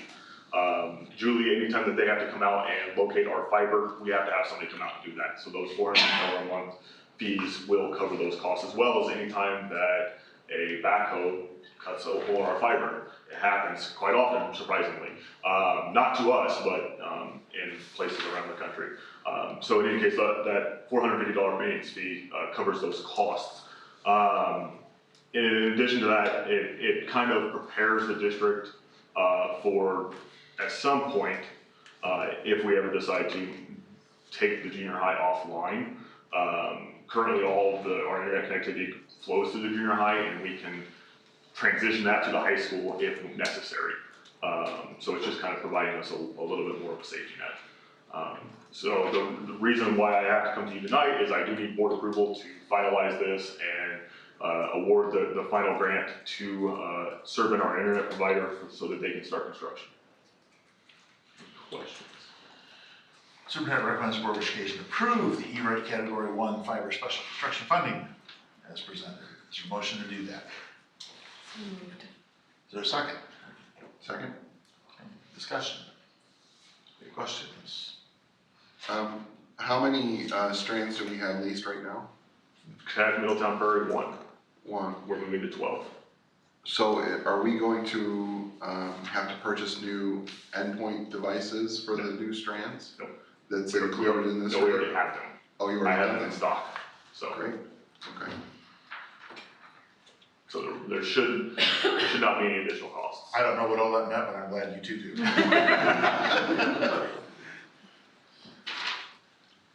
Any other questions that I can help you with? Thanks for applying for the grant. Yeah, Yeah, great job that's there. great It's awesome. work. Thank you. Very nice. Okay, roll call vote please. Schultz, Yes. Giles, Larson, Yes. Keith, Yes? Hennessy, Yes. Hendricks, McComb. Yes. Item 9, keep in mind we've added 2 items and we do have a closed session. We're moving along here. Previously closed minutes, Dr. Hall. This is just our 6-month check-in on closed session minutes. I am recommending that they remain closed due to the confidential information that's contained in them. Okay, that's the motion. Is there a motion to do that? I'd like to make a motion that we keep the closed session minutes closed Is there a for the second? last 6 months. The last 6 months. That's what you said, right? It was only 6 months worth. Is there a second on that? I'll second. Okay. Got a motion and a second. Discussion. Does that include the minutes that we approved tonight? Yes. Because they were tabled from Oh, last until they month. could be returned, okay. Right. So the older ones, they don't really have any, the ones prior to, I think, April 1st, they don't really have any private information. I lean more towards let's release those. If I remember correctly, they just list With the essentially, exception of January 14th. oh, that's January right, 14th that was has a, yeah, specific information that we should not release. right. I And mean- just as a clarification, it wouldn't include the May minutes that you're approving tonight. Just Oh, okay. April. It goes through April. Through April. So I mean, I would suggest essentially the ones that are still very brief, they basically say the exceptions that were discussed, the Open Meetings Act exceptions that were discussed. I would suggest we open those. Is that what the motion is? No. No, this is part of the discussion right now. Okay, I just want to make sure, I was like, because we made a motion in second. And so you're making an addendum to the original motion. I- Just I- making a comment. Let's make it happen. Just making, I'm just wanting to get it clarified, okay? I agree. I think that the minutes that we currently have are still insufficient. I don't think that they're, we removed the records management piece from tonight, so I feel okay with this either way. But I do think that in terms of having closed minutes closed, I think they need to warrant being closed. And right now, they're very generic and everything that I've read, with the exception of the January one that Colleen referenced, there's really nothing in there that would require them to be closed. If we're talking about continuing standard practice for tonight, I could probably vote yes to that, but I think in terms of how we approach minutes and our record keeping moving forward, I think that warrants more discussion. I would agree with that. I don't believe it's just the January 14th minutes that should not be released. So I don't know. I think what Colleen's saying is, if I understood her right, is that, April and January. is that, 14th. Yeah. Okay. I just wanted to clarify. well, is that we should,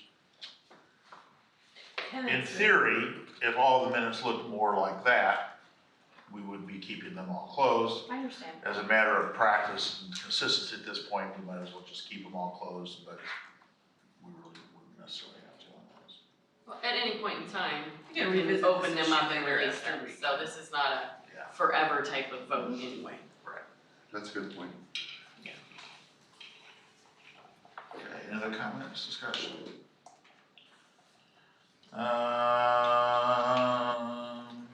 This So this is, the motion and the second was to keep them all closed at this point.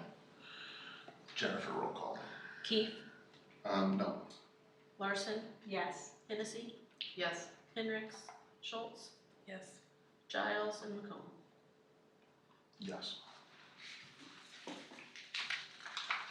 Do you ever get confused when you say the people's names and they're not here? Because I'm thinking they're not here. Because I thought, I'm not Giles and McComb, that's how I always, Okay, we've got 2 items we moved to the end. Let's do the bills first. We pulled those out. You've had an opportunity, if you didn't find them in the electronic packet, to look at them. Superintendent recommends that we approve the bills, especially since we have the money to pay them, which we weren't sure we were going to. Is there a motion to do that? So moved. Is there a second?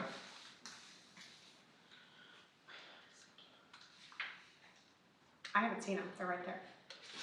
I'll second it. Okay, thanks. I haven't, I mean, I We've been busy. understand you gave them to me, but I was paying attention. That's so right, we've been busy. Sorry. Got to the second page and couldn't get more. And we did verify they were in the electronic packet. They were not. They were not. We want to come back to this after we've. Oh, had a maybe chance? I have to look at them quick.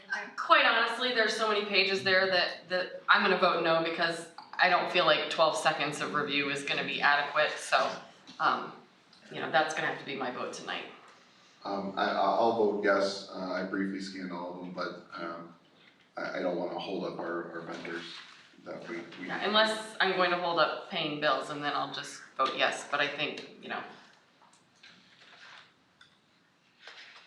I mean, I would vote yes because I have a trust system in place that we might not have gotten these for Trent verifying and being able to answer any financial questions when we come into, so that's a sense of respect for his position.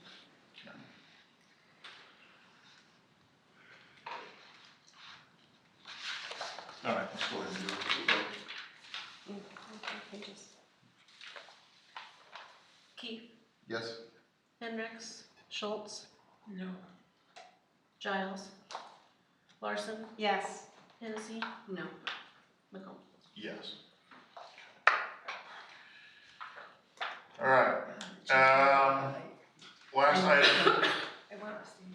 item for open session, and we do have a fairly, what we think will be a fairly lengthy update in closed session. Whatever fairly lengthy means. But Colleen asked me to discuss a little bit about board meeting procedures, So I just wanted to talk about something that I think needs to be talked about sooner rather than later. I know there's a lot of things that can be talked about later. And I've actually already talked about it with Lindsay, so she already has heard this one, so sorry. We talked in our last meeting about the contracts, and it was kind of a long debate. And as I've been thinking more and more about that paragraph in the contracts that we talked about, I think it's really brilliant. And the reason I think it's brilliant is because it is extremely clear in that paragraph that the evaluative role lies just with the superintendent in that paragraph. There's no evaluation piece given to the board in that paragraph. But what it does say is that the administrators will come and meet with the board to talk about their goals, how they're doing with different things. And to me, that part is relationship building. And so I think that's so great, and it's invaluable to meet one-on-one with the administrators that we have in our district. And I just don't think that can be, there's nothing that matches that. And as I was thinking about this, I was thinking about an experience I had not as a board member, but as a community member and a parent. I'd been asking around town about the junior high cross country. And every person that I talked to said, oh, the junior high cross country is fabulous. And the junior high cross country coach is great. And everything's good, sign your kid up, right? And so my feeling was, the junior high cross country coach is good. I mean, I had no hesitation about that. But over the past month or two, I've had the opportunity to talk to the junior high cross country coach, to see the junior high cross country coach, talk to kids. I've seen her interact with kids. I've heard her passion. And so a few months ago, I would have said, Lisa Martin is a good coach. And today, I have a completely different understanding of what that means, right? Because I've interacted and I've understood. I heard her passion. I've heard the things that she said. And, you know, also, if someone were to ask me, why do you think she's a good coach? I would say she cares so much about the kids. She wants to build relationships. She's really into safety. She talks to them in a way that they're not babied, but she, you know, encourages them. I would have all these great things to say. But then someone else I was talking to said, well, I really like her because she understands how to bring a kid from this position to this position athletically.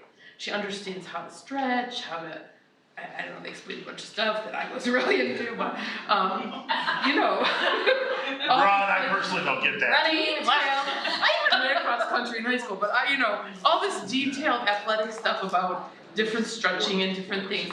And I realized that everyone has such a different lens.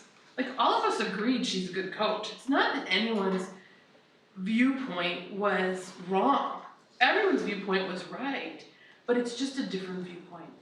And I feel like that's why we have a board of 7, because we want to be able to hear from people. And the goal for us to hear from people is so that we can come alongside them and help them, right? They're making decisions that are good for our kids. And when we hear from them directly, we get different perspectives, and we can really come beside our administrators and help them out. And so I found that brilliant, and so I found myself very happy that we voted last week that we're going to do this. But the reason that I think I want to talk about it tonight instead of waiting about a discussion about this is because, you know, it turns out that we have 17 administrators that we have or will enter into contracts with this paragraph. And in a standard board year, there's 17 board meetings. And so, you know, theoretically, we could just every board meeting at the beginning of the closed session, invite one administrator in. They could tell us about what they're doing. We could hear about their vision, their passion, their goals, how they're doing. We could ask questions. We could build relationships with these people, different from what we would get if 7 people met with 17 people and then, oh, what did he say to you? Well, this is what he said to me, and we would have this all together as a board. But at this point, we're sort of behind the gun because we haven't been doing this. And so now we're gonna end up having to double up. And I just don't want us to go so far that the overwhelmingness of the task of consolidating it makes us think that we shouldn't do something that I think is really good for kids. And so that is why I wanted to bring this up tonight, because I think we should start this as soon as possible so that it's not kicked so far down the road that we say, oh my gosh, we just can't possibly do that, even though, you know, there's such value to it. And so that is what I wanted to say tonight. I think well said. I personally like that section of the contract too. I'd like to see us start scheduling, it sounds like 2 or 3, a meeting.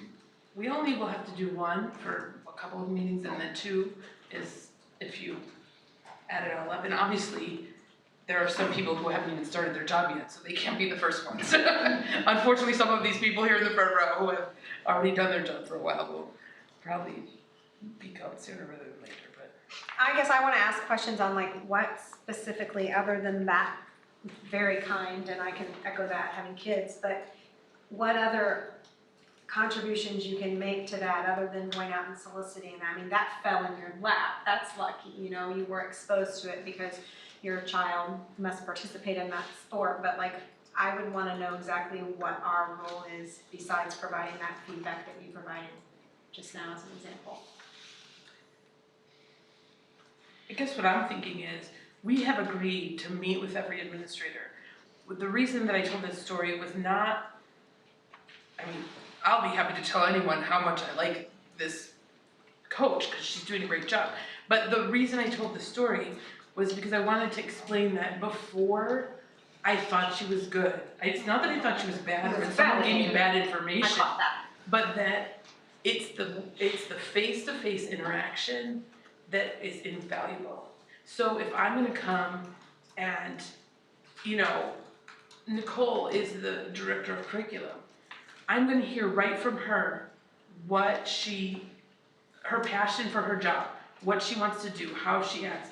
It's that I'm gonna have a face-to-face conversation where I'm gonna get more out of that than just hearing a report one day, But just right? sitting on the team, you're going to hear that. Is that, so play that out for me. I want, you know, like, so sitting on the team, you're gonna hear that come in. You're not going to have a numeric evaluation that you give, or you're just gonna contribute what you know from your one-to-one engagement. And just, we're No, having dialogue. it's very clear in this that Lindsay does evaluations, right? It says the superintendent will evaluate. I'm not suggesting, or as a matter of fact, it doesn't matter what I suggest. It's not in the contract that we agreed to last month that we evaluate people at all. I'm just right? asking you to say, tell me what you think it looks like, just so I can get a picture in my mind. Okay, so we come. Poor Nathan, he's sitting right in front of me. Nathan comes in and says, I'm the principal of the junior high. And we say, Nathan, tell us about your goals for the junior high. And Nathan says to us, I really have a heart for this. I think that kids need to be socially engaged, and some of the things we've been doing are not socially appropriate for kids. And, you know, I'm in the school Like every lunch, for day. example. I'm trying to use this so I don't put them on the spot, right? I can follow this. I'm there every day and I see how the boys act. You know what 8th grade lunch is like? It is crazy. Right. And if we would put the girls with the boys together, then their social and emotional growth would grow in something as non-academic as lunch. And we would hear from him, his passion, his vision, and then he might say to us, I would really love it if I could do this at the junior high. And we would see that and know that and hear it, and Megan would hear something different than you, would hear something from me. We'd all hear those things, and we would be able to build relationships. And then we would be able, when we hear things, do things, it just furthers our relationship and I our just want to ability know what it looked like. to join. But it's not because we're gonna say, well, Nathan was pretty good, he caught that That's what I one, he meant. caught that one, because it's not our job, right? Our job is to build relationships, to come alongside. When a parent calls you and says, my girl has to be in lunch with those boys or whatever, then you can say, you know what? I've talked about that with the principal. He thought it out really carefully, and here's his heart for the kids. And you would be able to answer, to be able to communicate. We would understand, and we would have actually 8 lenses in our meetings instead of 1, right? We would all understand what was going on, and I think it would also stop the idea of people feeling like everybody else is an enemy, right? We're just friends, not friends, but colleagues, and we have a relationship, and we're all working on the same team, and we're all working together. And so I just think that, I mean, I don't really have to persuade this, we've already voted on it, right? But I'm just saying, I think we should start doing it. I wasn't asking for and doing persuasion, it I just and- want to clarify. Right, I mean, I just You know. feel myself persuading, and I'm yeah. thinking, why am I No, persuading? I just think of like the flip side, and why I wanted to be informed is like, I've sat on negotiations for contracts, and there's certain things that, you know, that you do for a teacher that are different than an administrator, so I have to think outside that box too. So it's good that you tell me where you're standing and what you think and how that will play out, because I wouldn't know if you didn't share it. Nor would any of them. It would be fabulous if we could meet with every single employee in the whole district, but, No, I don't want to I do mean, that. come on, that's I totally don't wanna do that. unrealistic, There's right? 400 of them. Well, I mean, it's totally unworkable, but And there's that's not a 17, rule. and we have 17 meetings, so inviting one person in for a chat and getting to know them and getting to understand where they are, and not having to say, if Megan wants to know what's going on in junior high, she talks to Ethan, and then if you want to know what's going on in junior, then you talk to him, then I talk to him, and then he has to have 7 meetings, and then he thinks, did I say that to this person or that person? And he's speaking to the board as a whole, and also, we don't have to call them in where they feel like, oh my gosh, why did I get called to the board? Are they gonna yell at me? And if they wanna talk to us, they don't have to make a request and feel like they're complaining, right? It's just once We a don't know. year, 2 years I've everybody been on the gets board, to we haven't come. known. But I mean, everyone gets to come, everyone gets to talk, everyone gets to share their heart, share their vision, share, and tell us whatever it is from their perspective. We trust these 17 people to be the leaders of our district. I feel like we should be willing to hear from them if we're trusting them to do a lot of stuff for us that we, if you read the school code, we're responsible for a lot of stuff. And we totally have delegated that out to these people. And so talking to them once a year doesn't seem to me to be an outrageous idea. So if you look at the text in that section, it talks about doing two things. Discussing with the board and the superintendent, the administrator's progress towards established goals, and also working relationships among pretty much everybody. I really like this in terms of building a rapport with administrators and opening communication. And honestly, I look at this as a boon to help us do our jobs, because it will allow us to do better planning as we learn about, there's a problem with the separate lunches for the genders, Well, what does that say about our facilities plan? Or what does that say about our staffing plan? We can hear before it gets so bad that it needs to be brought to the board's attention, maybe we can start to hear issues as they're coming through the pipeline and react sooner rather than later. So that's what I like about it. Whenever I ask a question, it doesn't mean I'm opposed to it. It's just asking a question and hearing that input, so that I can understand. So I think your original question was, what does it look like? Yeah. I think it looks like it says that we do those two things. We look at working relationships and we look at their progress towards established goals, and we just discuss it. We're not necessarily evaluating, we're just discussing it so we can understand. Sure. And they can provide a clear picture to us. Whereas in the past, how it has taken place is the superintendent has given us that information as a board. It's not like we didn't know how someone was performing or what their indicators of excellence, performance, or were. That was very much shared with us, but we were not a part of that input process, just so you know, because I don't want people to think that we didn't know what was going on with administrators. And so this is once again, this is like zero reflection on Lindsay at all. It's not that she wouldn't tell us accurately or wouldn't know.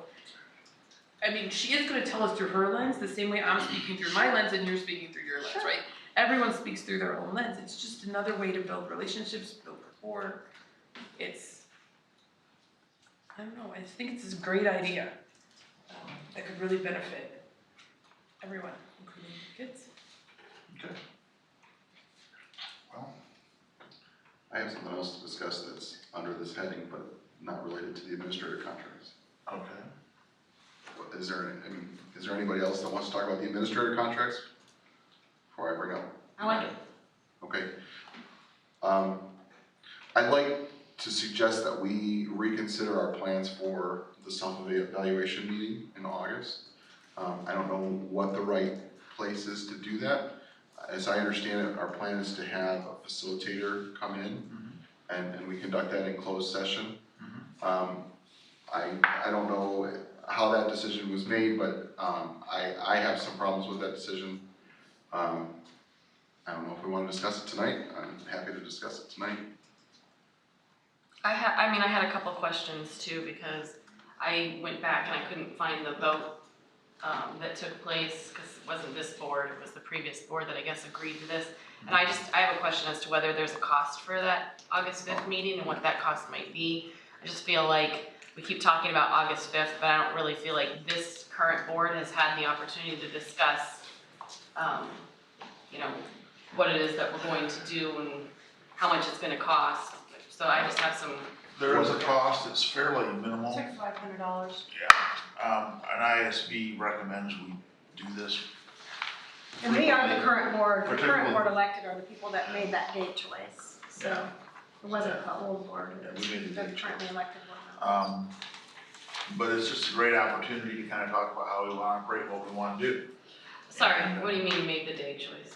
the date choice, like, it's not like, because you said the date or all of the people that are on this board right now are the ones who agreed to that date. You made it sound like maybe like it wasn't, that's the way I. Well, no, I mean, we agreed to a date. I'm Right. saying to actually go through the procedure that way.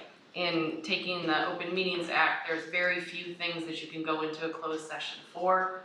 They ask you to be cautious about what you do behind closed doors. When you're talking about process and procedure, to me, that seems like the school code is very clear about doing that out in the open, in the purview of the public. And so as things have come up in our discussions and emails, I keep seeing, we'll talk about that on the 5th, we'll talk about that on the 5th, and I have some real questions because a lot of those things, from my reading of OMA, don't fall under the category of closed session. And so there are things that I think procedurally we need to, enact rather quickly, and that was, I know, Dr. Hall, you said you were gonna go through some more things. I don't wanna, if this is one of the things you were going to cover, but for example, when I talked about my board update, we talked about people wanting to go and review board meetings and to see the videos. And I've had people reach out and say, I can't find the video, I don't know where the video is. The video was cut off, we didn't get all of it. And so for me, one of the things I ran on was transparency and communication, so I'm trying to stay true to that. I think it's important that we rather quickly have a real clear policy about making sure that we video entire board meetings, that we don't inadvertently put a slideshow on and cut off the recording of the meeting, where we put those, how we have them listed, how long they're up there. And I know right now, I think, Jared, they're on your YouTube station, but people go to the district site and look for them and then they can't find them. So in terms of those types of policies and procedures, I don't know that we need to do that in closed session. I don't think that falls under the umbrella of closed session. And it's also, I don't want to wait until the 5th to have the discussion about how we make sure that those things are happening. I think that's a conversation to have right now. I'm only aware of one time when it just, it wasn't intentional to stop the video. It happened. It had to do with the setting that we had, and because the board meeting went for so long. So we readjusted. Yeah, I'm not making a critique, I'm just saying a parent reached out, Sure. a couple of parents reached out, and it was clear to me that we have a little bit of work we could do Sure. with the community to better explain and maybe reevaluate where you find that on our site. Yeah, if and- people, and also if you could direct people to us, we're happy to answer those questions and get people where they need to go. I've never fielded a call about where the videos or gotten an email about that, but we're happy, that's why we're doing it. So we want people to find those, and if we need to do a better job, that's great, but I also need to know and be informed if people are having trouble finding that, so I'm happy to help with that in any way. And I don't really see that as a topic for the board self-evaluation. So under the Open Meetings Act, you can have a board self-evaluation in closed session if you use a facilitator from the Illinois Association of School Boards.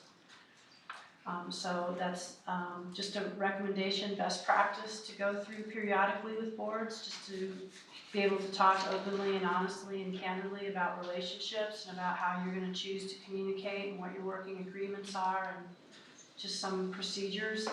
I think it also works very well when you come to some of those agreements that then you share those publicly after that. So it's perfectly fine to have that kind of meeting. That's completely okay. You do have to have a facilitator in there with you though, and it's a very helpful, really productive, positive process. Well, models what we expect of our educators too. We expect them to have professional development, and that's where we're getting the opportunity to have professional development. So does the IASB provide an agenda? Is there something that we've already been sent? I just haven't seen No, we any can, material about, what to expect and how it's gonna run, so that would be helpful to have. yeah, absolutely. And there are topics that, are issues or problems or questions. We can put those and build an agenda. I will talk with Dean Langdon, who is a gentleman who's planning on coming. And it's not, it doesn't mean that's the only time you ever talk about that. It's just a time, I think, especially important when you've got new board members, but it's also important to go through the board self-evaluation process, even if you have people who've been on the board a really long time and are experienced. It's just kind of a freshening up, re-energizing. How do you grow and learn to work together and be a team? But also within that context, you know, working through disagreements, which are fine to have as well. So it's the closed session part of it is meant so that you can just have really open, candid conversations, which can be extremely helpful. But that doesn't mean that the contents of that meeting, you know, stay private. In fact, I've always felt that, again, great idea to come out and say, hey, here's what we landed on as a result of the board self-evaluation that we did on August 5th. That date happens to be a scheduled study session, and we were having a hard time just due to crazy schedules of coming up with a date prior to that, and so that was already on the calendar, and Dean was available. He's excellent. I've gone through other board self-evaluations with him. He does a fantastic job, and I just think it'll be very helpful, but at the end of the day, it's up to the board to decide if you want to go through that. But I would highly recommend it, and I think it'll be very helpful for all of us. Quite honestly, I'd hope we'd go through it sooner, but due to schedules, that was the date that everybody could plan on. It was right on the scheduled meeting. We've done these probably every 2 or 3 years. They've been very helpful. I've been on the board 2 years and this will be my second one, so. Do you think there's a difference in the process between using a facilitator and not? Do you think it's something we can facilitate ourselves? I would recommend having an outside facilitator, and I'm not saying that because of this board. I'm saying that the process, I think just We've done the process several works times, better. it's always worked better than outside facilitator. So just a neutral party who comes in, who's an expert in board roles, best practices. We have experts come in, and Lori's point is in terms of professional development for our staff. We look to people who either maybe have more knowledge or have different perspectives or can come in with an objective outside just lens looking through not knowing any of us. And they have that multifaceted lens of seeing all the different districts across the state. They have some credentials, and I think they will listen to what we are hungry for and try to guide us through. I just wanted to know if it was $500 or $5,000, you know. Well, yeah. 5,000. I just hadn't ever heard. That is a big difference. It is a big difference, Yeah. and since I hadn't heard I about get that or been So involved. this is one thing, speaking of cost, that I'll look into and follow up on. But if you remember back in February that we hosted an IASP dinner. And so I think that if you do that, then they You get offer, $100 off or something. you get somewhat of a bigger discount, so it would help with the cost. And that's not why we did the dinner. We wanted to do the dinner, to host the dinner, but I think it's a couple $100. It's well spent. Does the board, so my concern remains open versus closed. I ran on transparency as well. I would lean towards wanting to be open in this process. Does the board have any interest in using a facilitator but doing it in open session? Having gone through this, I would really suggest we do it in closed session. That does not mean we won't report or share. But I think because of the things we're talking about and the fact that we're working to build relationships, it's kind of like, some of it can be a team building type exercise. And I just think it's important for us to do that. I think we need to establish that with each other. I think that serves us well long term. We're not making decisions that affect what the district's doing. We're making decisions affecting how we're operating, what we're doing. So there's not any action taken that affects any students or any employees that night. The action that we do affects how we connect and work.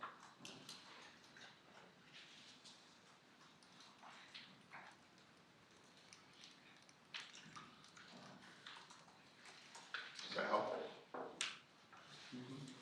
Yeah, I think so. I mean, having not been through it, my concern was, as we kept saying, we'll talk about that on the 5th, we'll talk about that on the 5th, there just seemed to be things that didn't seem appropriate for the 5th. So maybe it's just my not having gone through it. I haven't seen an agenda, so I don't know what self-evaluation means. Sure, let me get some information out for you. And after we go through it, if we hate it, we never have to do it again. Or we can do it Yeah, different. or do it in open session. Or do it however we want to do it. All right, at this time, a closed session is needed.